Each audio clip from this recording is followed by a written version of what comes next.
I vow that the national defense is now placing the entire Philippines under martial law. I will now proclaim martial law in accordance in the power of justice and the President by the Constitution of the Philippines.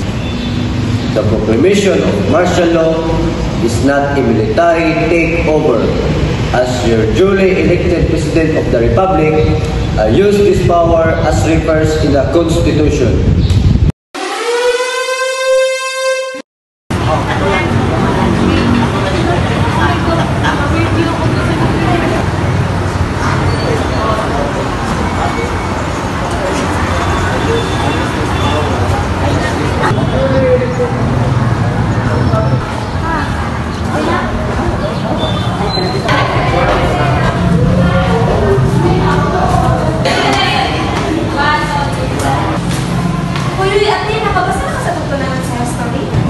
Wala pa na bagay. Maulang hindi ka sa mag-unya-unya ka, oy. Katunuod yun na ate. Wala ka naman dahil ay. Saan man tumingoy?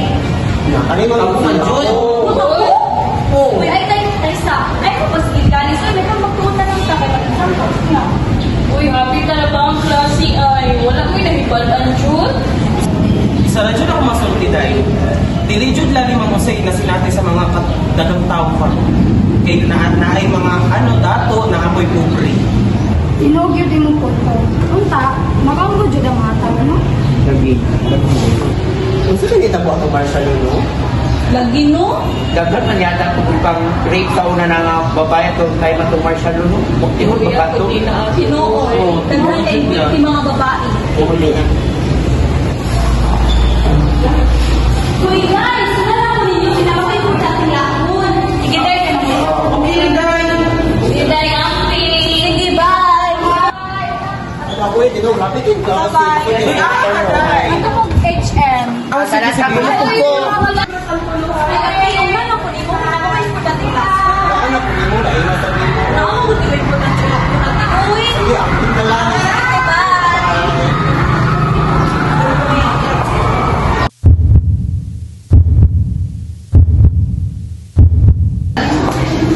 Hindi ko. Pwede ka mga tayo na? Ay, saan? Nakapagod ka rin yung biyak ka rin na? Wala ka ba? Wala ako ko na ba? Ako kabantay. Ano na ka siya, no?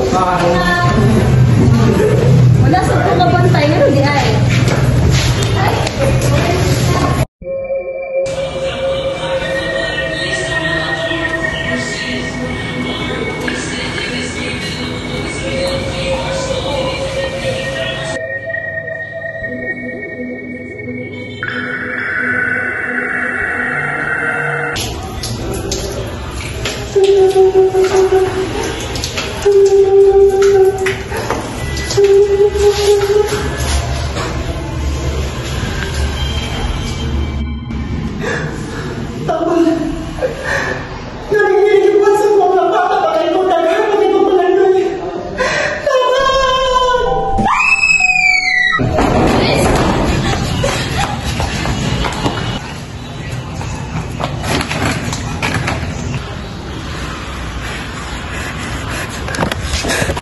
Tabang. Bata pa man ang tako nga nung gibuhat man niyo sa kuha. Tabang. Aisa ko niyo po sila. Gusto pa ko mabuhi. Duha pa may kabuhok. Kulang pa ba? Tiwasin lang ko ninyo. Di na ako. Handog na kayo ko. Paluoy mo. Ay mininyong patya. O panimi sa pagpanaw. Dili ko. Tupsa ko ninyo. Dili. Dali-diri ko yung kami padrong sa impyerno. Ako, si Isabel Tortuga, 25 anyos, nagatuo sa usarang katawag nga buhi pa ang akong amahan.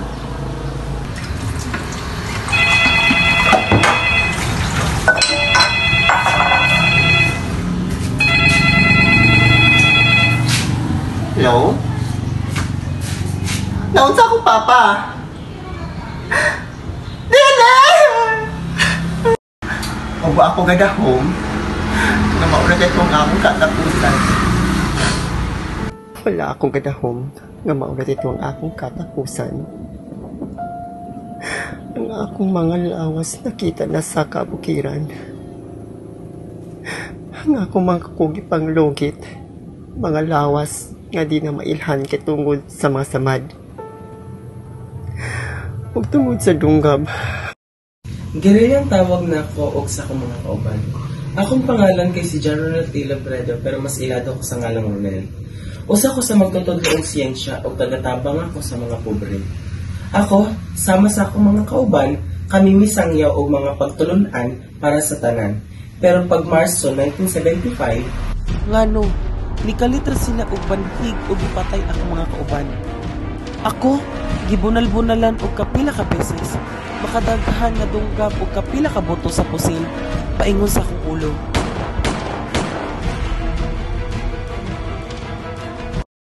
Sangko sa langit ang akong kalipay nga pagkabalo nga usabog kang mabus.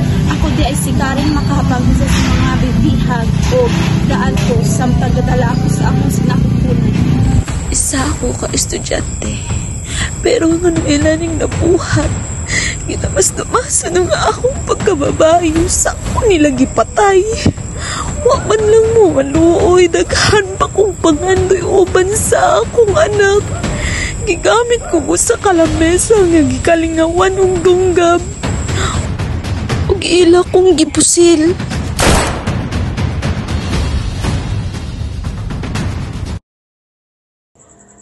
Ako si Janice Malingaw.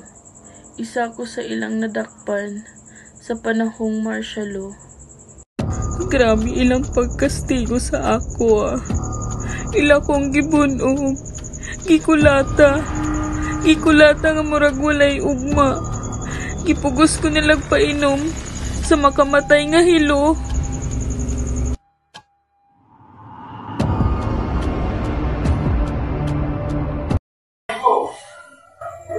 Uy, dali bay. Mapal ka sa mga organisasyon? Ikaw. Magpailas ako ha. Ako di si Rohainan Juan. Usa ka estudyante sa siyensya sa politikan. Gipugos ko patingog. Gipugos ko nga mura ko gilugos. Pero kano sa sila mamat mo? Sa pipila ka adlaw nga ming labay, nakaam ko si Kobe sa kung unsay nahitabo sa iyang duol na mga higala. Nakahukom si Kobe nga motampo sa usa ka pulong-pulong nga ang tuumong niini ang pag-usab sa tarong nga pamaagi o pamalakad sa gobyerno. Ug maoy hinungdan sa pagkakutlo sa iyang kinabuhi. Ibagsak! Ibagsak!